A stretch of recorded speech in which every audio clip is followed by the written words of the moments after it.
A very good evening to you. This is Newsfirst Weekend Primetime News coming to you live on MTV Sport and Shakti TV from our Newsfirst studios here in Colombo. I am Shahin Jurong Party. Let's start off with a look at your headlines. President makes a statement on abolishing the executive presidency.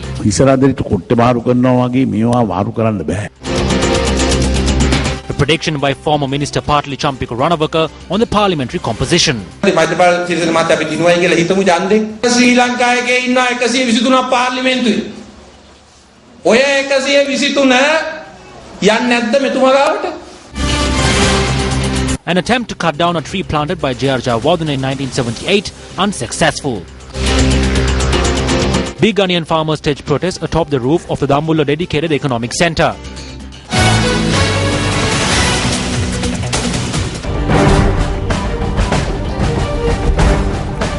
For a top story this evening, speaking in Colombo yesterday, President Mahinda Rajapaksa explained the ways in which the executive presidency could be abolished. The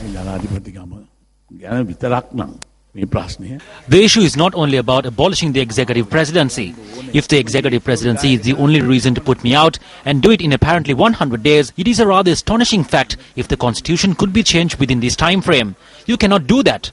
You need a two-thirds majority. Amending a constitution is not something that you can do out of will. The constitution was changed by Madam Bandaranaike and Colvin R. De Silva after 2 years of discussions in Parliament. The 13th Amendment was introduced to the country within 24 hours despite much opposition from the clergy and the entire nation. Because of this, we are in trouble even today. So we cannot change this like changing a pillow for a headache. A parliamentary select committee has been appointed. So now this is the duty of the parliament. They must all together sit in parliament, discuss this matter and come to a solution for this. When abolishing an amendment from one side, we also have to find answers to the results of that from the other side. Whether we keep the 13th Amendment and abolish the executive presidency, or make changes to it and abolish the executive presidency, or change the parliamentary electoral system. It is the duty of the parliament to discuss this matter and come to a solution.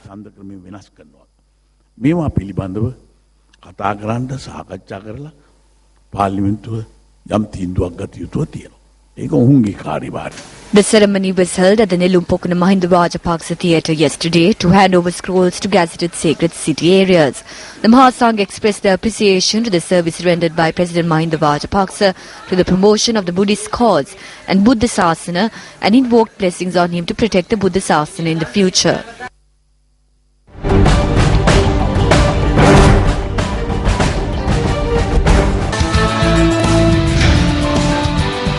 Speaking at an event in Avisawale today, General Secretary of the Jatika Hela Urumea, Partli Champika Ranawaka, commented on the party's future political actions.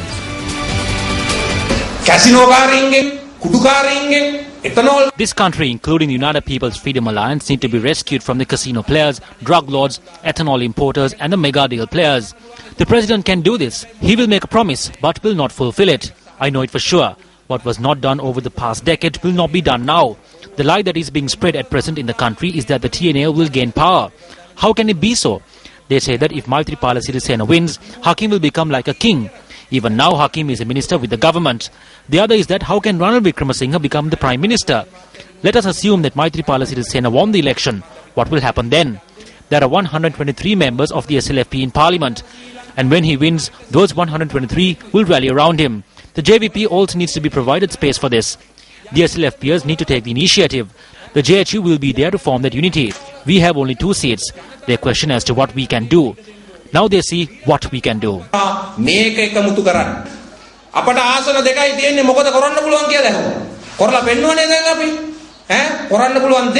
Champika Ranawaka also commented on the economical setbacks.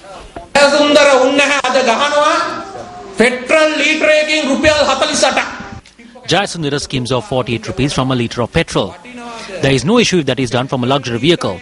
But is it worth the scheme of 48 rupees from the innocent three-wheeler drivers and motorcyclists? The people need to surround the Ministry of Finance for this crime that has been committed.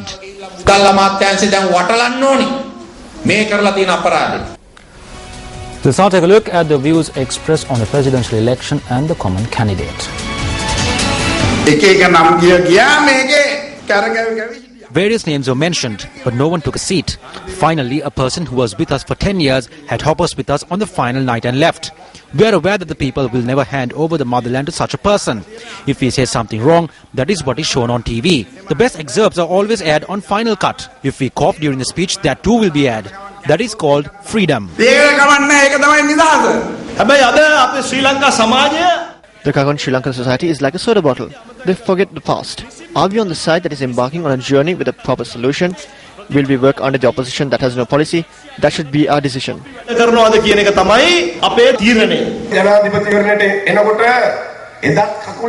When the presidential election draws closer, they will try to drag us down. The person who did it back then is doing the same thing this time as well.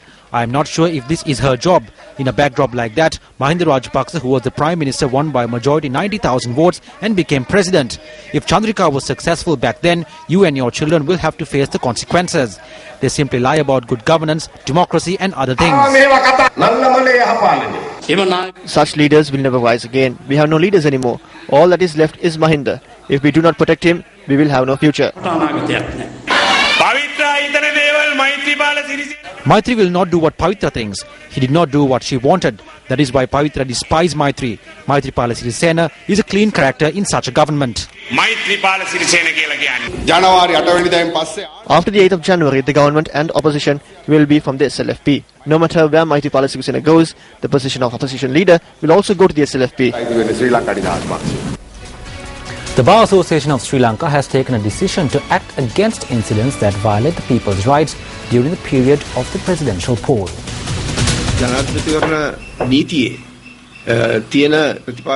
In a bid to protect the laws of the presidency and to ensure all the laws in the country at a time when the law of the country is being violated within a democratic framework, the Bar Association of Sri Lanka has decided to render its complete support. Government property does not belong to any individual or state institution or any political party. These belong to the public. The people have a right to know this information. They have a right to information. The most recent incident that can be cited as one is when the Sirasa Media Institution was airing a live program recently through Dialogue TV, which is a private company, and Pure TV, a government institution. They tried to block the transmission. That is a very low act. A civilized society will never acknowledge such an act. It is difficult to ascertain how such incidents take place.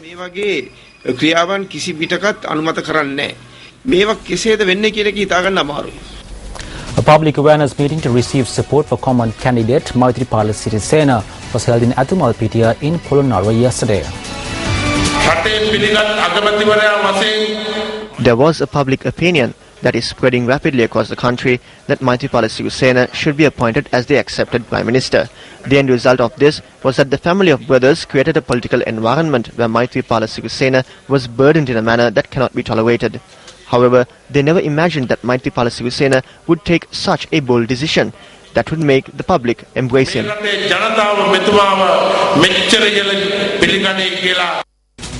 An unidentified group had carried out an attack on a lorry transporting rice that is owned by Dudley Sirisena, the brother of common candidate Maithripala Sirisena.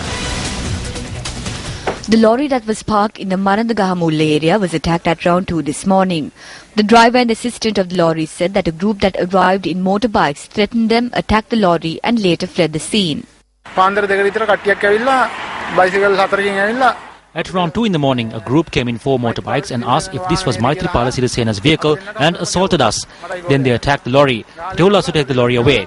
When we did so, they started to chase us. We drove to Divulapitiya, where they lost our trail. We went to the police and filed a complaint.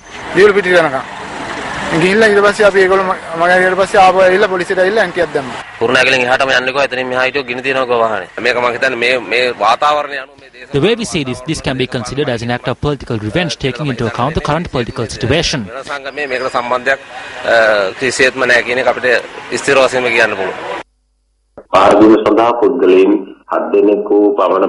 is no involvement of any trade association. According to the witnesses, 7 persons had carried out this assault. They had arrived on a motorbike. While no arrests have been made, investigations are underway to identify them.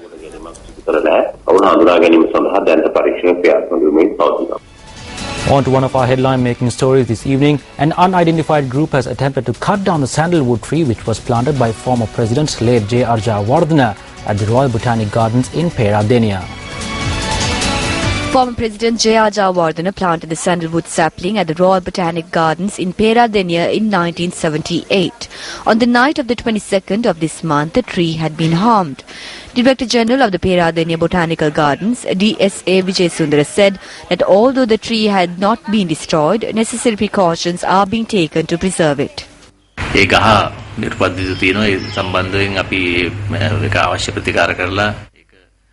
The tree is unharmed. However, the necessary treatment is being given to the tree to secure and preserve it. The tree hasn't been harmed to an extent which would threaten its existence.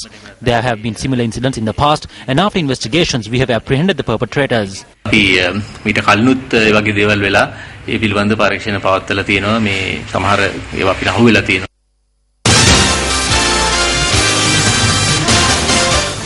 On to business news. Big onion farmers in Dambulla staged a protest for a third time early this evening.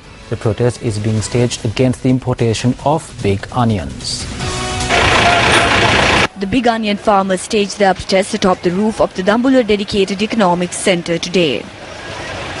The protesters charge that their produce of big onions does not receive a fair price due to a kilo of imported big onions being sold at 40 rupees.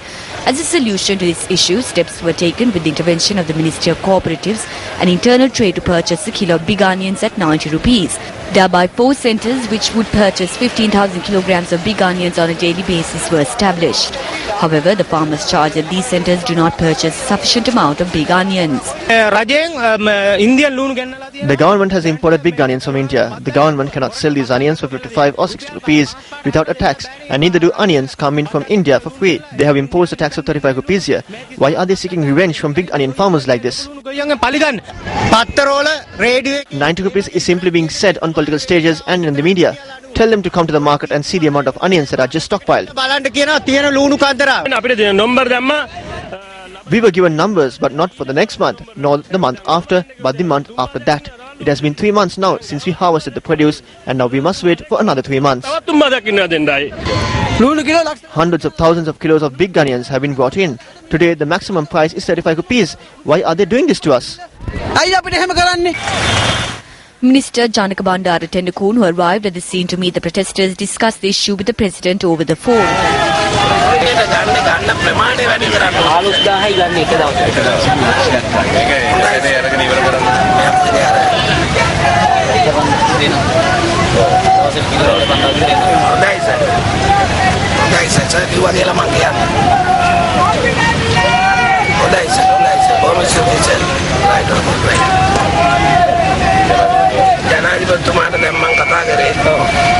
I just spoke to the President and he said that the entire stock will be purchased for 90 rupees a kilo.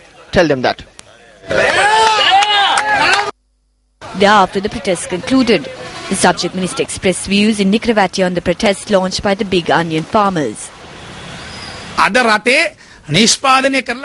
I have sent orders to purchase all stocks of big onions upon the request made by the President.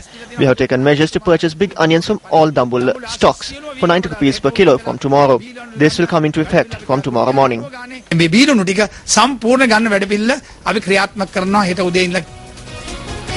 The Chartered Accountants Sri Lanka Business School held its convocation in Colombo yesterday.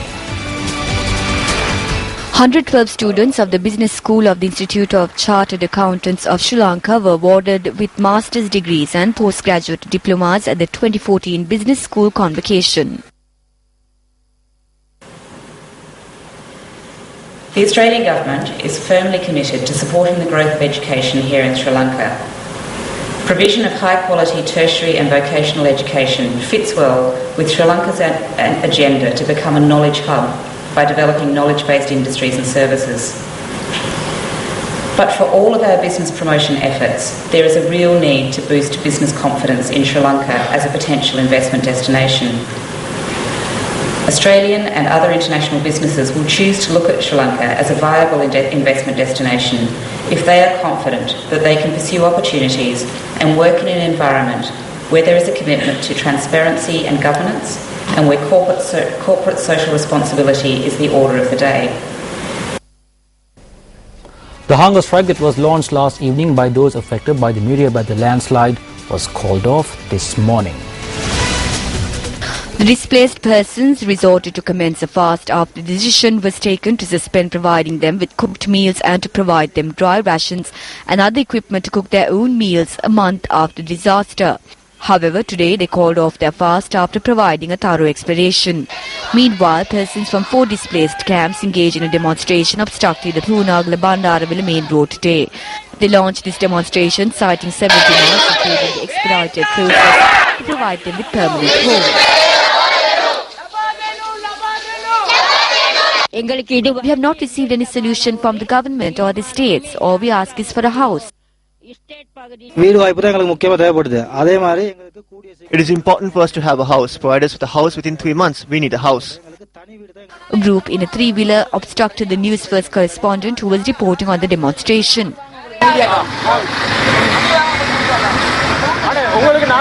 The group urged to our correspondents that the views of the demonstrators not be aired.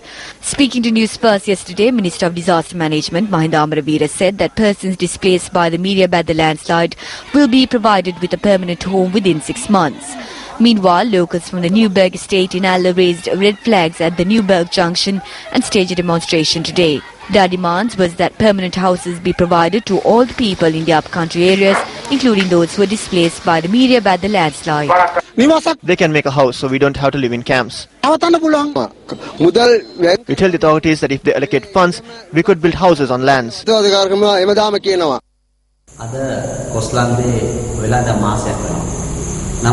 It's been a month since the Coastland strategy struck. However, the government launched a major political program with various promises.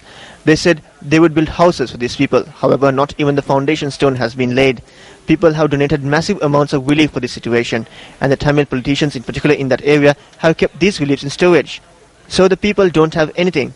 But if those relief that was given was converted into a bag of cement each instead, we wouldn't have made 36 houses. We could have made 200 houses. There were a large amount of relief items. All of these goods have been stored to be used during elections. If these people have received so much of relief, why have they launched a hunger strike today?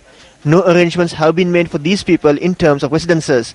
It doesn't take 6 months to build a house, but yet politicians have neglected this matter. It is because of such politics that we have held ministerial positions for 60 years under various governments. The Tamil community in the Nuwara Eliya, Badulla, Bandaravilla and Kandy districts are suffering today because the basic needs of these people have not been provided by the relevant politicians in that area. However, we will leave no room for the politicians in the landslide hit area to neglect this matter, like he has been neglecting matters in the past.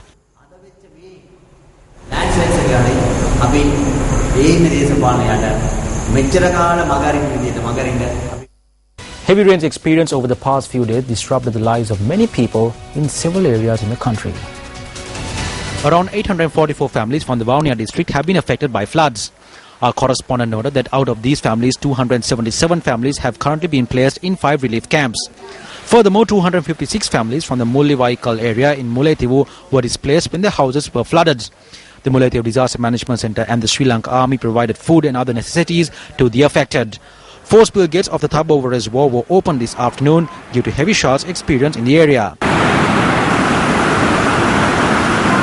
2 spill gates of the Mahakanadara Reservoir in Mihintale have also been opened. Meanwhile, railway services along the Kandy-Mathale railway line was hampered when a tree uprooted in the Mahayava area at around 2:30 this morning. The opening of the spill gates of the Dadiru Oya inundated several areas including Chilau, Manuangama, Jayabima. A similar situation was experienced in several areas including Mike Kuluma and Asraf Vatta when spill gates of the Karavita Reservoir in Chilau were opened. Area residents say that this is the 3rd instance in which the area experienced flooding owing to the opening of the spill gates. A number of areas were inundated owing to the Valigol Reservoir overflowing when spill gates of the Dahanaka and Timbiri reservoirs in Kahadagas Digilia were opened. Our correspondent stated that around 1,000 persons from several areas including Halmil Lava, Dahanaka and Mukiriava areas were affected owing to the inclement weather situation. Vehicular movement came to a halt in the Arakagama Junction and the Tilakapura Road located along the Adikaragama-Hangurankata route when a mound of dirt blocked the road. Our correspondent noted that heavy mist was experienced in the area due to heavy showers. Now, according to data obtained from AccuWeather.com, the areas of Anuradhapura, Badulla, Kurunagala, Kandy, Trincomalee, Vavuniya and Ratnapura districts may experience rains in the coming weeks. Now, the 3rd edition of the Newsfirst Sirasa FM 3-wheeler carnival was held in a grand manner in Palavatta, Bhattaramulla today. This event was organised by Sri Lanka's #1 radio station Sirasa FM for the benefit of the three-wheeler drivers in the Western Province and their children. Newsfirst Sirasa FM three-wheeler carnival was worked off today at the GH Buddhadasa grounds in Palavatta, Battaramulla. The three-wheelers taking part in the event arrived at the Department Studio Complex in a procession.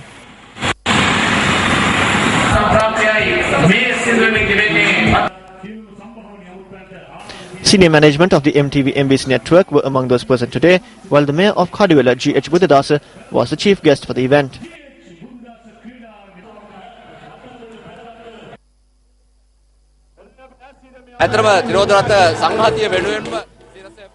This is a carnival that is dedicated to the whole three-wheeler community.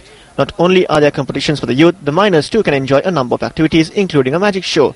We are also raising awareness on road rules and regulations to ensure their commitment to minimize road accidents, and also to direct them to report matters of news value.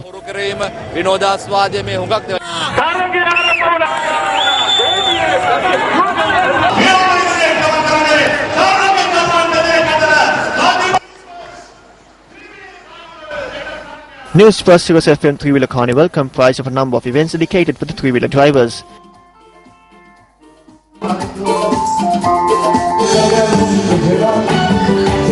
Among them were a competition to select the best singer, most attractive three-wheeler, racing and Mr. Handsome. Many events that could be enjoyed by the family as a whole were also organised.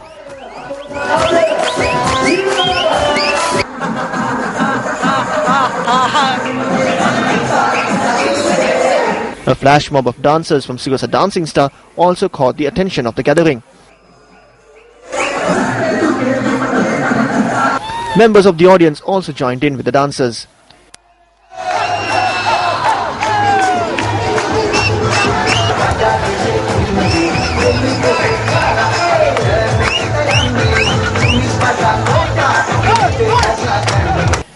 Three-wheeler drivers also showed off their talents while taking part in the competitions that were organised.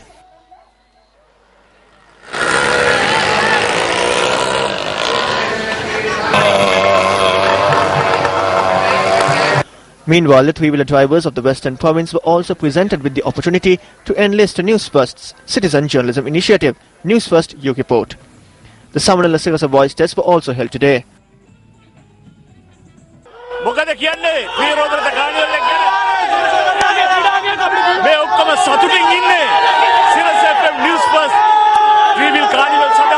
Much colour was added to the event with music from Sirasa FM Dahasatmal. Moving on to other local news, another phase of the program to eradicate malnutrition was launched in the Mathura district today. High nutrition packs were distributed to undernourished children in the Naradha area in Hakmana Mathura under the auspices of parliamentarian Buddhika Pativana. Today, the tea and the paddy farmers have been left in despair. I believe that fertilizer should be distributed to the farmer rather than distributing it to the relief companies. The only thing that the people have got through the 20-year rule of the People's Alliance is pain, suffering and false hope.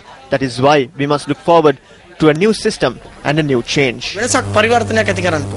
Speaking to reporters today, Australian Immigration Minister Scott Morrison said that Australian authorities have turned back a boat of Sri Lankan asylum seekers after intercepting them near the Indonesian coast. Australian media reported that border protection staff intercepted the vessel carrying 38 asylum seekers on Saturday the 15th of November and handed them over to the Sri Lankan Navy on Thursday the 27th of November. The Sri Lankans are the first to be turned back in 5 months as Australia's highest court hears a test case challenging the government's right to intercept asylum seekers' boats outside its territorial waters. We have just returned 37 passengers on a people smuggling venture from Sri Lanka to Sri Lanka. There was one individual who was being transferred to offshore processing facilities to further look into information that he provided regarding his own situation, but all 37 of the other passengers were returned. The number of asylum seekers reaching Australia pales in comparison with other countries, but it is a polarising political issue on which Prime Minister Tony Abbott campaigned heavily before last year's election win. The United Nations High Commissioner for Refugees has intervened in the test case, reflecting the level of international concern over Australia's treatment of asylum seekers on the high seas. Australia received 16,000 applications for asylum last year, just under 0.5% of the 3.6 million lodged worldwide.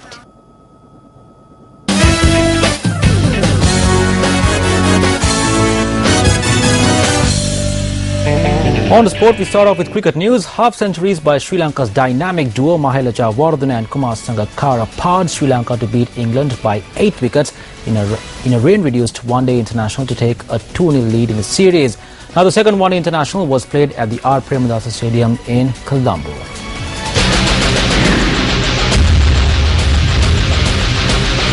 When the weather relented to allow play to begin, both sides, wearing black armbands, stood in silence to remember Australian batsman Philip Hughes, who died on Thursday after he was hit by a ball while batting in a Sheffield Shield game. Signatures were also placed in a book dedicated to remember Philip Hughes.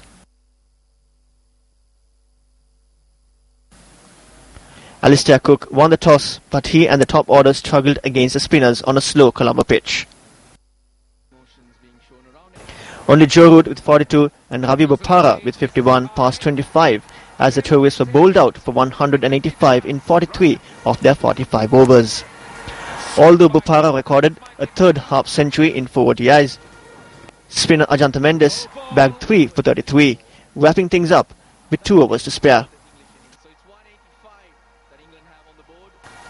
The hosts lost 2 early wickets, but veterans Kumar Sangakkara and Mahela Jayawardene saw them home with 10.4 overs to spare.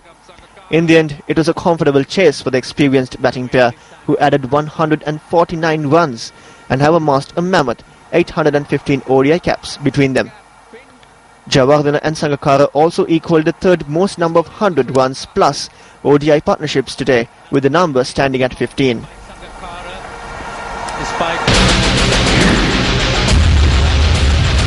Still in cricket news, the first test between Australia and India has been delayed following the death of Australian batsman Philip Hughes. The match in Brisbane was due to begin on Thursday this week, but will be rescheduled after it was announced that Hughes' funeral will take place on Wednesday. His funeral will take place in his family's hometown of Maxwell in northern New South Wales. Well, the stage is set for a night of power, colour and greatness. The sport's first Mobitel Platinum Awards will be held in a gala manner tomorrow at South Asia's renowned Stein Studios in Ratmalana.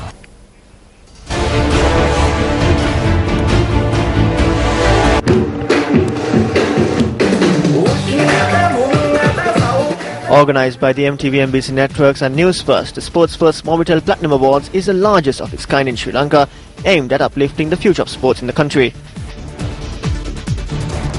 Rehearsals took place with the participation of well-known artists, dancers and musicians. Events that have never been performed before at a sports awards ceremony will be the highlight tomorrow, for which the participants trained today.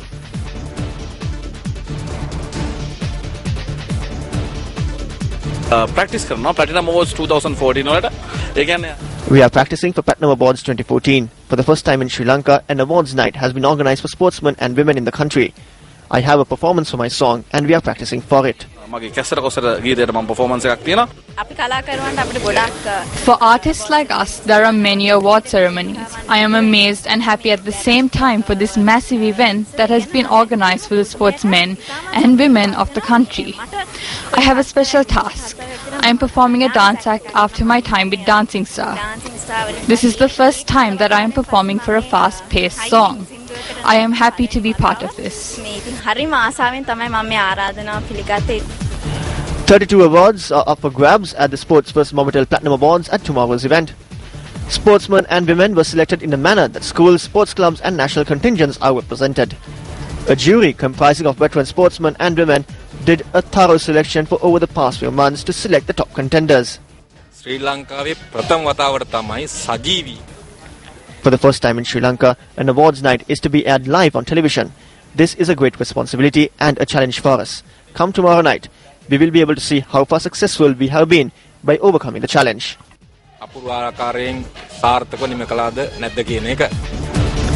Sports fans will be awarded the opportunity to vote for their favorite sportsman or woman via SMS during the gala evening. In addition, 3 lucky sports fans who sent in the SMS with the correct name of the most popular sportsman at tomorrow night's gala ceremony will walk away with a cash prize of 100,000 rupees each.